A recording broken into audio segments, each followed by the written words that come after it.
अस्सलाम वालेकुम नाजरीन, वेदर अपडेट के साथ आपकी खिदमत में हाजिर हुए हैं। आपको बताते चलें, महकमा मौसमियात की ताज़ा तरीन और अहम रिपोर्ट सामने आ गई है। मुल्क भर में शदीद और ख़तरनाक तरीन मज़ीद बारिशी सिलसिला दाखिल होने जा रहा है।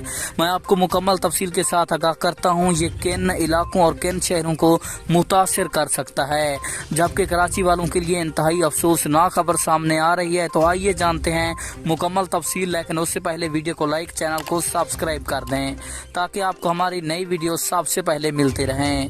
तफसीलात के मुताबिक इस बार कराची में एक बार फिर शदीद और ख़तरनाक तरीन बारिशी स्पेल दाखिल हो गया है, जो कि शदीद और ख़तरनाक तरीन बारिश बरसाएगा, जिसके बाद नदी नालों में तूफानी, जबकि कराची में इंतहाई ख़तरनाक तरीन सैलाब हो सकता है। आपको बताते चलें कि मज़ीद पंजाब भर में ये बारिशें शिद्दत के साथ दाखिल हो रही हैं और मज़ीद बारिश होगी।